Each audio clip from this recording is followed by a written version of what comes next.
How do you feel great on vacation? Like really good? Easy. You go to Aruba.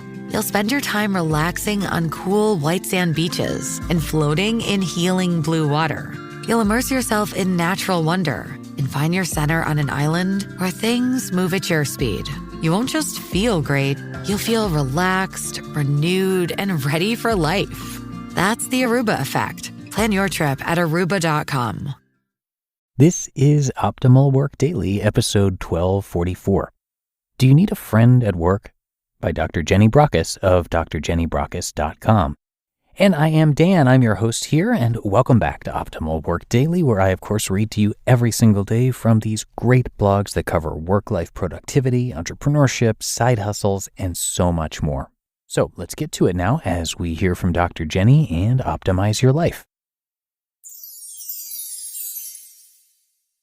Do you need a friend at work? By Dr. Jenny Brockis of drjennybrockis.com. Having a friend at work matters, and it's about far more than having someone to gossip with. It matters because as humans, we're hardwired to connect. Spending time with others who we like and consider to be like us has been shown to be as important to our very survival as air, food, and water. Friendships help us to thrive. Considering we spend over a third of our lives in this place we call work, that's estimated to be around 80 to 90,000 hours of our precious time on the planet based on working a 40-hour week. And how many of us work for far longer? Keeping this in mind, plus the slightly uncomfortable realization we often spend more time with our work husbands and wives than the one we have at home, having someone to confide in, seek clarification from, work collaboratively with, vent our frustrations to, or have lunch with at work matters. Let's take a deeper look into why we benefit from strong, positive workplace relationships and best friends at work. 1. It provides a feeling of security. When in a place of uncertainty, being faced with a new challenge or being unsure of what is expected of us puts us in a state of potential threat. The brain responds in 200 milliseconds to answer the question, is it safe to stay here? Or, is this person a friend or foe? If the answer is safe to proceed, it puts us at ease. We relax, for the moment, and it frees up access to our conscious mind so we can get on with the work of solving problems more quickly, making good decisions, being willing to collaborate, innovate, and show sound judgment. 2. It's rewarding. Our spirits lift when we're in the presence of those people we like and we believe like us back. We look forward to sharing a laugh, a smile, and a conversation. As in any relationship, we don't have to agree on everything, but we have the understanding that they are on our side, and that provides the feeling that we belong. Feeling rewarded boosts the release of dopamine, our feel-good hormone. More dopamine shots are far more energizing and sustaining than having to rely on extra coffee to get us through our day. 3. It boosts performance. Engagement surveys by Gallup confirm a business advantage to having a friend, or better still, a best friend at work. And while the assumption is that this is a female thing, it's not. Results from a survey of 33,000 tech workers by a job site called Comparably show that 60% of women reported having a BFF at work and 56% of men. Taking a look at the Gallup stats, women who agree they have a work BFF enjoy double the level of engagement, 63%, compared to those who don't, 29%.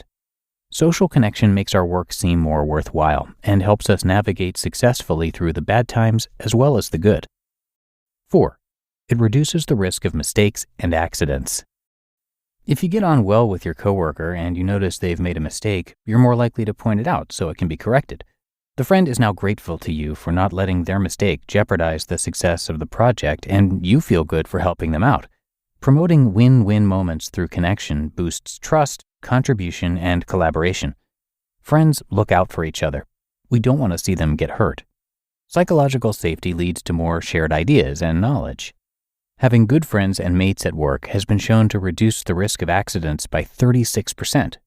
Caring more about each other means if you notice a potential physical hazard, you'll deal with it to reduce the risk for everyone. Mindful safety becomes everyone's responsibility. And 5, positive workplace environments are good for business.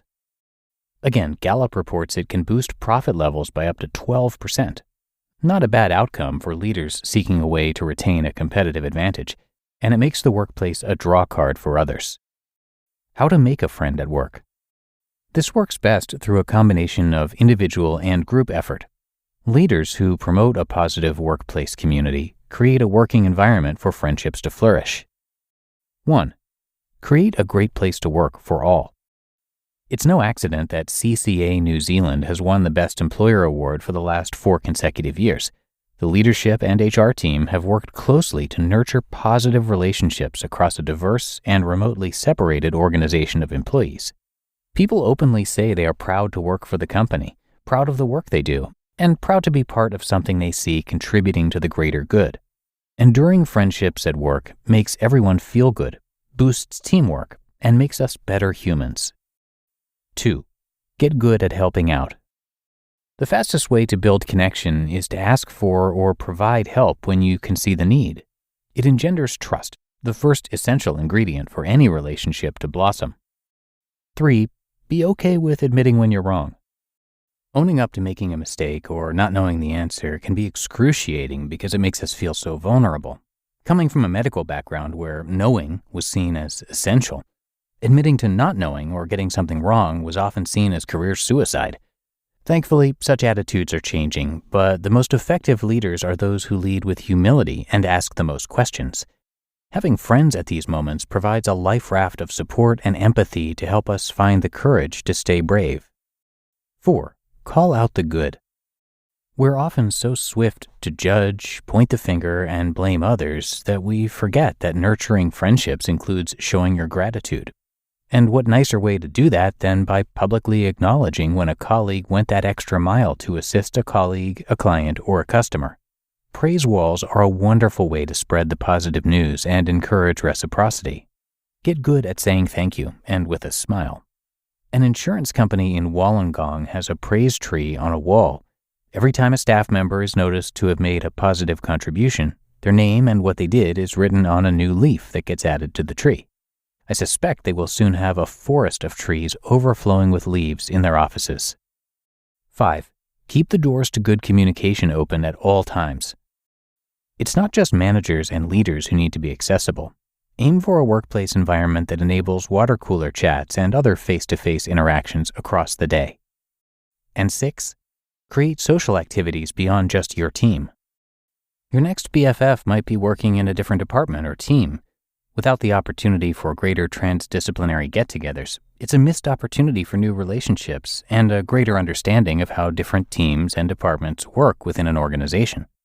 The best way to break down silos is to seek a greater understanding of each other and develop multiple threads of connection within the workplace.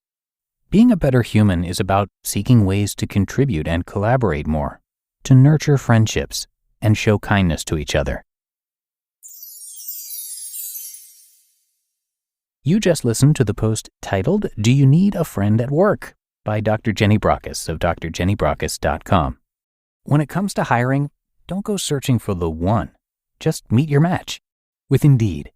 Indeed is your matching and hiring platform with over 350 million global monthly visitors and a matching engine that helps you find quality candidates fast.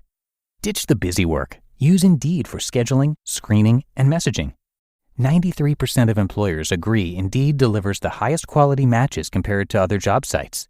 One of the things I love about Indeed is that it filters out incompatible applicants. So when you're hiring, the process is much faster and you only have to consider applicants that are already likely to be a great fit.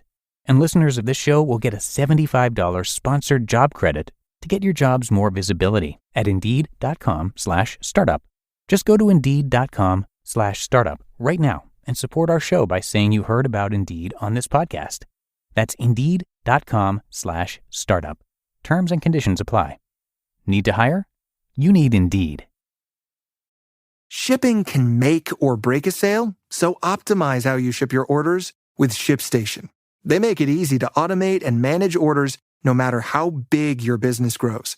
And they might even be able to help reduce shipping and warehouse costs. So optimize and keep up your momentum for growth with ShipStation.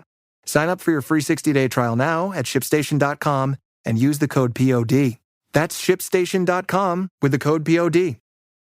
And thanks to Dr. Jenny for another great post. from her site.